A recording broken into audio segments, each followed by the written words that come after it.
Welcome to Empowered Homefront, where we talk about health, wealth, and relationships. And let's not forget about the most important one, my friend, and that is faith. Because I believe that we've all been lied to, and we're going to skill stack our way all the way to success. And I'm going to bring you on this magnificent journey with us.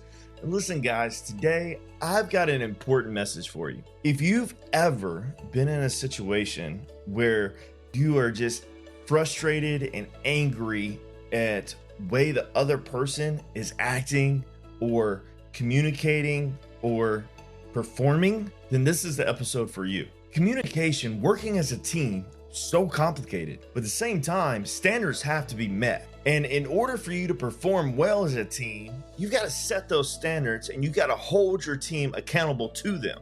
What you accept becomes your norm. If you don't like it, don't accept it the first time, and definitely do not accept it the second time. I'm trying to share a story with you that you can really relate with about perspectives, about conversations that you have. So I'm going to share with you stories from our early past whenever I was a young man and I was stubborn as hell. Whenever I was 19 years old, I already had a master ASE certification in automotive. And that's kind of like having a doctorate in cars. Okay. So like I went to college, and I went to college to turn wrenches, to be a mechanic, to be a technician. And right around that 19, 20, rolling into close to 21, I'm running my own shop. Now, at that time, I didn't own the shop. It was my mom's and dad's shop, and it was a shop stacked with a car lot. The shop was a 4-bay garage, and then there's another building that was a drive-through building that you could put about 4 more vehicles in. So essentially an 8-bay shop that I'm running on my own. I'm doing everything except for collecting the payments. So as far as turning out customer service, as far as making sure that jobs get done on time, that's what I was doing. Now, I felt like I was doing really well. And the reason I felt like I was doing really well was not because the people around me, my mom and dad, was telling me that. It was because customers were starting to drive hundreds of miles away to come and have me work on their vehicle. I literally had customers drive from like 2-3 counties away just to come to me. I was very good at running custom exhaust. So when they drove that far, they was coming that far because I was the guy to come to in that area to run custom exhaust. I'm talking about, you looked up under it and you thought it was a piece kit. It looked beautiful. And I took great pride in running this exhaust. But I am the type where I'm constantly growing, right? I'm constantly learning. I'm constantly skill stacking. Visit skillstacking101.com if you like the free lesson on skill stacking. We dive deep into it there. All right. All of a sudden, I get into transmissions. Okay. And I start rebuilding transmissions. Now, I didn't go and start rebuilding transmissions right away as a service for the shop. Instead, I started studying. I started reading. I started watching videos. I started actually rebuilding my own vehicle's transmissions, and I learned how to do it. Now, also keep in mind, I was already a master ASE certified technician, which meant like the Automotive Society of Engineering. I had like all those certificates. It pretty much, what that means is I'm pretty good at taking a test and passing it and getting a certificate. Because at the end of the day, it doesn't matter if you got a diploma or a certification or whatever that is. It doesn't matter unless you can perform. Because I had the certification for transmissions as well, but that didn't mean that I could provide it as a service. I started rebuilding transmissions, and I remember I was rebuilding my buddy's transmission, and he had a Tahoe, and I rebuilt it, and it's sitting over there in the garage in that other building that I mentioned. And I want you to visualize, there's a car lot, there's 4 bays, and that right there is like the primary business. Now the other shop is a bigger building with 2 doors, and it's drive through. And that shop, my dad said, "Hey son, that is yours. Do whatever you want with it." And I did. I literally took action and I started working on the weekends. I started working after work, right? I'm learning the skills because I want to start building transmissions because I seen money in it. There was plenty of money in custom exhaust and running diagnostics and alignments, which that's what I was already famous for. So that word was already out. I already started building a really good business, word of mouth, from people just saying, hey, you need to go see this young kid, right? I'm over here in this other shop on a weekend and we're working. I'm sitting there somehow in that 4-bay garage and my mom and my dad's in there. Something happened and my dad gets really mad and he yells and he points over at, this is all I remember. I remember him, being bloodshot red. I remember me being mad. I remember me just, squeezing my fist and just being like, I feel so restricted. I feel so put down. And I remember him yelling and pointing at that shop. And he says, go get that vehicle out of my shop. And when he said that, that was the domino that got knocked over for me that made me leave home. I love my dad to death. And actually now looking back, I am thankful that he said that triggers something in me to leave my hometown and never come back. With my dad, when he pointed and he said, my shop, that's literally the only thing I remember. I remember crying because I was so hurt. I remember going and getting the vehicle out of the shop, finished the transmission build. But when he said that, it canceled all of that hard work that I've been putting in and the customer base that I've already built. If anything is worth doing right and it's worth doing well, there is a dichotomy to that concept. Not everything you can do to the best of your ability all the time because of time. Everything you should do should be done to the best of your ability. And that's the way I live my life. But immediately when he said that, everything that I worked for, all that extra time that I spent doing all of that stuff, working weekends, working after hours, pouring into these customers, were just lost. Because up until that moment, my dream was I was going to run the entire shop, the entire mechanic business right there for my mom and dad for the rest of my life. And I was going to make it as big as I could possibly do. Thinking about that, what was the perspective of my dad, right? Why did he say the things that he said? What was his real fear, right? Because he didn't say that because he wanted to rip those things out of me. He didn't say that because he wanted to rip the backbone out of everything that I worked so hard for up until that time. I made the choices I made because of the way he made me feel. And I wonder how I made him feel before that. Was he threatened? Was he worried? Was he in fear of something bad happening to the business? Was I doing something wrong? What could I have done better to make that dream of mine come true and work well with him, right? I don't know. And I'll probably never know. Me and my dad cannot talk about that situation, right? Like his perspective on it is completely different from mine. And if I bring it up, it's immediately shut down and it's almost like in denial, which is fine. Some people don't want to relive the past. My point with sharing this is like, how do you grow? Every conversation you have, every lesson that you receive, you have a choice. You can be the victim. In today's world, the victim is praised. I'm going to lay it out there like it is. And I want you to hear me when I say this. In today's world with the why me's, what did I do wrong? It's not fair. If there's one saying and one statement that really chaps my hide, it's not fair. For one, can you even define fair? Can you define fair? Can you say, hey, this is fair across the board? And not only is this view fair because I say it's fair, but also what I say is fair on your side. Can you define that? I can't. What I say is fair, you probably won't say is fair. We all have different perspectives. And the goal is to really open your mind up and to reflect. Skill stacking. Discover, learn, execute. You're going to hit that wall. And when you hit that wall, you're going to repeat. But that wall lives right here in between step 3 and step 4. And that wall will destroy your life if you let it. Everything is hard. You have to choose your hard. Once you understand this, fairness should go out the door. You shouldn't be worried about what is fair. Instead, worry about what is your standard. What do you value? I guarantee you, me and my father value the exact same thing during that time.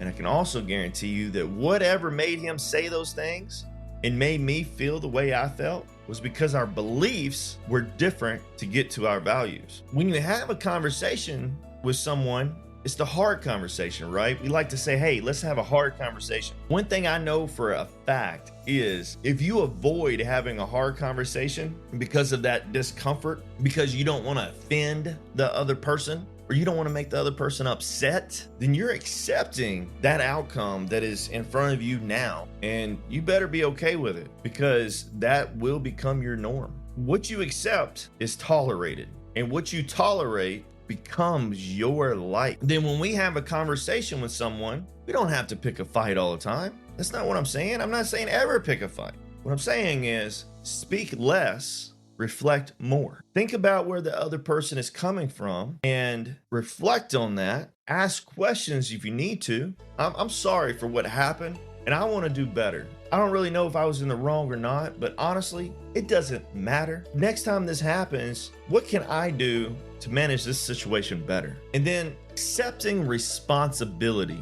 We have to accept responsibility for delivering results. If you're a parent, immediately when that baby is starting to be created, you just accept the responsibility of being a parent. The issue is for some reason we think that's optional. You will be a parent whether you like it or not. You can be an absent parent, you can be a dedicated parent, you can be a loving parent, you can be a mean parent, but you are a parent from that time forward. But for some reason, like, we started accepting and tolerating these things where it's just like a lower standard in society. Why? We got to accept responsibility for delivering results. And what that means is if I am a parent and we are having this baby together, it's not only her responsibility to parent that baby, it is my responsibility. Whenever something bad happens, it's not only her responsibility, it is my responsibility. If she's left home with the kids to raise them, nurture them, love them, and I go off and I go to work,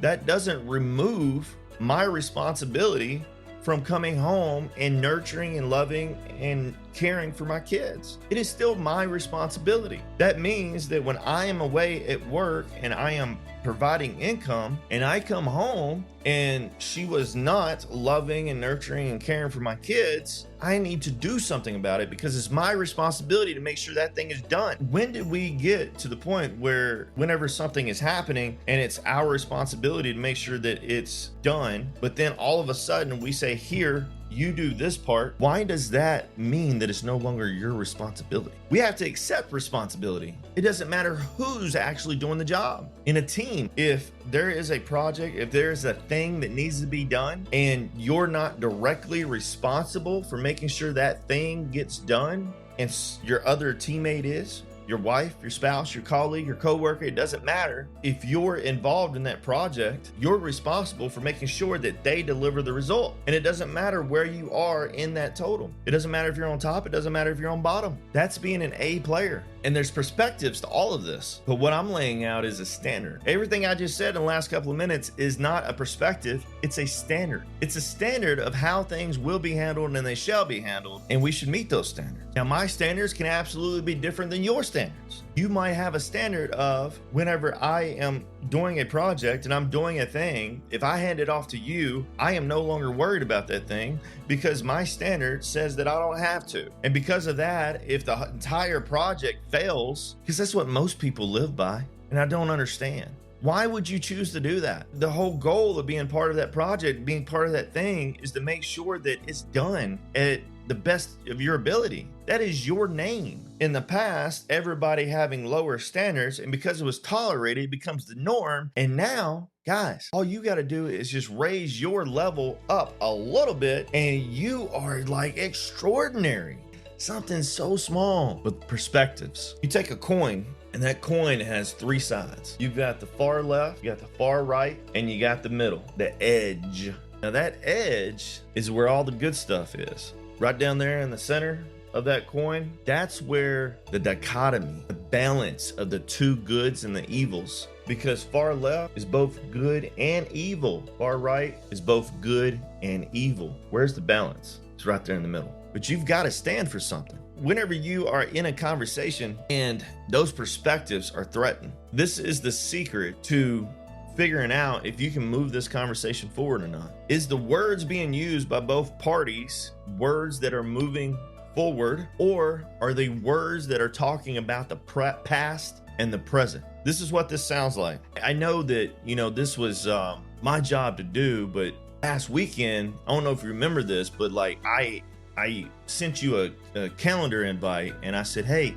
I'm changing the time from this time to that time. And, it should be in your email, I guess you didn't check it, right? So anyway, because you didn't check it and I showed up on time and, well, now, I guess we're just not going to do the project at all, right? Because I did my part. I sent you the reminder. Yeah, but you sent me the reminder, but I don't check my emails. And why didn't you do it sooner? I can't wait till the last second and then all of a sudden change my schedule just because you wanted to, right? There's perspectives. Instead of talking about the past, because that entire conversation right there was, why? What did I do wrong? Why am I always getting blamed? It's not my fault. None of that is moving this situation forward. Instead, this little situation of a schedule should be handled something like this. Hey, whenever we have last minute changes, we're not just relying on one system to have a notification, okay? Especially if it's something abnormal, very last second, you need to make sure that I respond to you. So since it's my responsibility and your responsibility for us to deliver, and there's a last minute change, let's make sure that we receive each other's messages. Is that okay? I'm moving that conversation forward. Now I'm being stern and I'm setting a standard and I'm setting the expectations of what should happen in the future. Now, when the future comes around and that still doesn't happen, now it's a question of, hey, last time this happened, I mentioned this fix action in order to resolve this so it doesn't happen again. Do you remember that? Oh yeah, I remember it. Since you remember that, why didn't you do it this time? Well, I don't think that you're a good fit for this team because this team needs to execute. And if you can't do the simple things, then you're holding the whole team down. So since I am responsible for making sure that this entire project and this team, then I think that you need to be removed from the team because that's our next option if you cannot do these things. Would you rather for that to happen? Now that future is a hard conversation because essentially I'm firing the guy or the girl. And that will happen if things continuously to get dropped. There's a set standard on handling yourself professionally. That way everybody can be delivered. This happened, and how can I make sure that I have the best interest of the team? And when I mention team, guys, that is your wife, that is your husband, that is your kids. Now, whenever we mention team and it's dealing with your wife, it's dealing with your kids, you can't fire them. You're stuck with them. And those are some hard situations to handle because now you've got to worry about perspectives. If you come at your wife really hard and you have a conversation just like I had, even though it's moving it forward, she may fall on that victim card and she'll be like, well, why me? You're always yelling at me. You're always hitting me down. You're always belittling me. You're always berating me. I can't do anything right. Then you're trying to get something done, and instead, how are we moving this forward? But I can guarantee you this, you get on any high level team that executes at a high level, SEAL team, PJ, Army Ranger, First Form, Wall Street executives, the head operators of Google, Apple, Facebook, I guarantee you that they do not let their standards slip at that high level. Now at the bottom where everybody sees, they probably tolerate some stuff because they can afford it. Question is, can you afford it? Can you afford to tolerate things? But whenever people who have a low standard gets in those high executive roles, that's when the company tanks. Apple, Steve Jobs, he had an extremely high standard. And that's the reason Apple is Apple. If Steve Jobs didn't have that high standards, then Apple wouldn't be Apple. Set yourself apart, guys, and also reflect. Reflect is the most important thing you can do. It's not why me. Whenever a situation happens and you respond with a why, you're playing the victim. If you respond to a how, you're moving the conversation forward. That's your choice. You are responsible for making sure the whole project is delivered. So ensure that whoever is responsible for that task, you're checking in on them. You're asking them, how can I help? You're asking them saying, hey, how can I help you get this done quicker? Hey, what is missing? Did I miss anything? Hey, when is this going to be done? Same thing with your family. Teach your kids how to execute at a high level. Teach them how not to procrastinate. And trust me, they're watching you and they're learning how to procrastinate, because we all do it. I procrastinate. Everybody procrastinates. It's impossible not to. It may be a little, maybe a lot, but all we need to do is reflect and ask how. Do better. All right, guys, take ownership. Be responsible for delivering results. I want to see everybody be an A player. If you like this show, please like, subscribe, and share with somebody who you think would find value. I'm taking on you on this journey with us as I skill stack my way to success. If you don't know about dealbossproject.com, you need to visit dealbossproject.com and get started building your wealth through real estate.